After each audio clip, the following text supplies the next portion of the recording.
En el corazón de la historia, bajo la sombra del Vaticano, se ocultan secretos olvidados y pasajes oscuros que pocos se atreven a explorar. ¿Qué misterios se esconden detrás de los muros de esta ciudad sagrada? Hoy nos adentraremos en un viaje intrigante y enigmático que revelará los episodios más oscuros y enigmáticos de este lugar sagrado. ¿Listo para desvelar este misterio? La verdad aguarda en las sombras y juntos la descubriremos. Suscríbete ahora y comencemos esta emocionante búsqueda.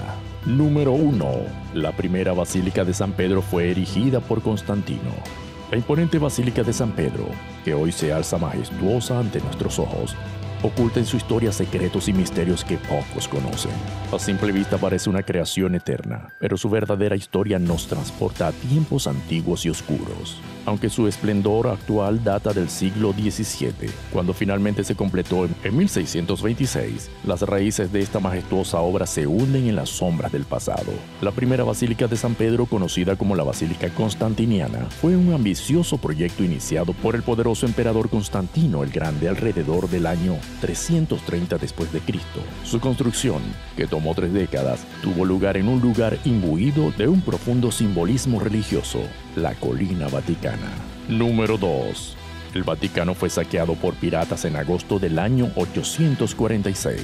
Después de saquear las ciudades costeras de Civitavecchia y Porto, piratas sarracenos atacaron Roma y al no poder transponer las murallas de la ciudad, saquearon todo lo que estaba afuera, incluyendo la Basílica de San Pedro. La Basílica Constantiniana estaba defendida por una guarnición de soldados francos, sajones, lombardos y frisones, que ofrecieron una feroz resistencia, aunque no pudieron evitar el robo de objetos litúrgicos y valiosos revestimientos de altares y presbiterios. A raíz de esta incursión, el Papa León IV ordenó la construcción de las murallas leonianas que rodean actualmente la Basílica de San Pedro y marcan la frontera del Estado del Vaticano. Número 3. El Vaticano tuvo pornocracia. La pornocracia o gobierno de las cortesanas fue un periodo de la Iglesia Católica entre los años 904 y 935, en el que las amantes de los papas adquirieron notoria relevancia en los asuntos del Vaticano. Comenzó con la elección de Sergio III y continuó con Anastasio III, Lando, Juan X, León VI, Esteban VII y Juan XI. Algunos autores extienden el período hasta el año 964, incluyendo a los pontífices León VII, Esteban VIII, Marino II y Agapito II. La mujer más relevante de esta época fue Marocia, amante de Sergio III y presunta madre de los futuros papas Anastasio III y Juan X. Número 4. Obelisco del Vaticano.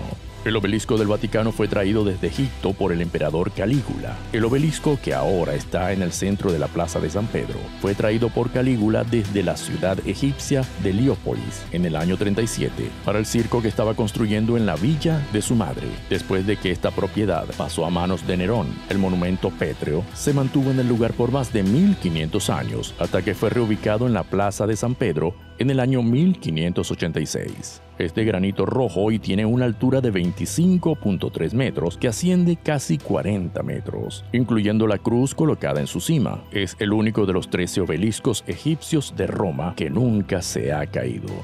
Número 5. Crucifixión de San Pedro. Según la tradición cristiana, el apóstol Pedro fue crucificado en el circo de Nerón en torno al año 67, el último año de gobierno del hijo de Agripina la Menor, adoptado por Claudio. Tradicionalmente, los cristianos han afirmado que al ser condenado a muerte, Pedro pidió ser crucificado con la cabeza hacia abajo en una cruz latina invertida, ya que no se consideraba digno de morir de manera similar a Jesús. La creencia señala que Pedro fue martirizado en el circo de Nerón en la Colina Vaticana y sepultado a poca distancia. La supuesta tumba del apóstol y primer papa se encuentra en una gruta debajo del altar papal de la Basílica de San Pedro. Número 6. El Vaticano ofrecía un vino horroroso. Según los evangelios, Jesús y sus discípulos bebieron vino en la última cena que compartieron, y esta bebida se convirtió en símbolo del cristianismo y forma parte del sacramento de la Eucaristía. Aunque el Papa Francisco, como buen argentino, prefiere el mate como bebida habitual, también aprecia un buen vino para acompañar el roast que come casi crudo. Sin embargo, parece que las uvas que se cosechaban en el siglo I en la colina vaticana y sus alrededores daban un vino tan malo que el poeta Marcial dijo: «Bebe vino del Vaticano y beberás veneno». En los próximos minutos quedarás aún más fascinado con lo que te develaré. Pero antes de continuar, no olvides dejarnos un like y suscribirte para nunca perderte misterios como este. Volvamos al video. Número 7. El agua del Vaticano era peor que el vino. En la tierra donde después se construiría la ciudad del Vaticano, el vino era malo, pero el agua resultaba aún peor. El historiador de la antigua Roma, Tácito, escribió que la zona del Vaticano era maloliente y plagada de enfermedades, incluso después de que Nerón terminara allí su circo en el año 54 a.C. En el año 69 a.C., conocido como el año de los 4 emperadores, Roma se sumió en una guerra civil librada entre 4 poderosas familias. Ese año gobernaron en rápida sucesión los emperadores Galba, Otón, Vitelio y Vespasiano. El tercero de ellos, Vitelio, llegó a Roma procedente de Alemania y acampó en la ribera del Tíber, en el área del actual Vaticano. Tácito cuenta que los sedientos soldados de Vitelio bebieron agua del río, lo que produjo una gran cantidad de muertes, presumiblemente por disentería. Número 8. Origen del término Vaticano. En la antigua Roma, el Lager Vaticanus, o Campo del Vaticano, era una llanura aluvial en la orilla derecha del río Tíber, limitada por el Janículo, el Monte de Mario y la Colina del Vaticano, que bajaba hasta la Colina del Aventino y el arroyo Cremera. Durante los primeros siglos de Roma, el Lager Vaticanus estaba en el límite de la ciudad, separándola de la poderosa ciudad etrusca de Veii. Número 9. Circo de Nerón. El Circo de Nerón fue un lugar de espectáculos construido en la colina vaticana cuando ésta se encontraba fuera de las murallas de la ciudad.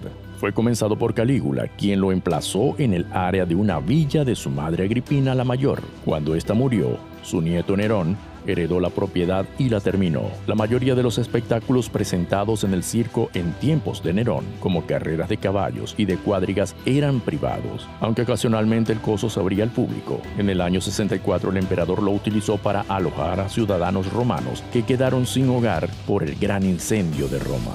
Número 10. Lugar de los mártires en el Circo de Nerón. En el año 65, el Circo de Nerón fue el escenario de las masivas ejecuciones de cristianos acusados por el emperador de haber provocado el gran incendio. El circo fue también el lugar de martirio de los apóstoles Pedro y Pablo. El circo quedó abandonado a mediados del segundo siglo de la era común, cuando el área fue dividida y entregada en concesiones a particulares para construir tumbas en una necrópolis que se localizó en el lugar. Parte de las estructuras del circo fueron utilizadas en la construcción de la antigua Basílica de San Pedro en tiempos de Constantino el Grande. ¿Hay algún otro secreto sobre el Vaticano que conozcas? Dinos en los comentarios. Ha sido un viaje asombroso a través de la historia y los misterios que la envuelven. Si te ha gustado este recorrido por el pasado, no te pierdas nuestros próximos episodios llenos de secretos y revelaciones. Suscríbete, déjanos un like y mantente conectado a Pasajes Ocultos. Hasta la próxima.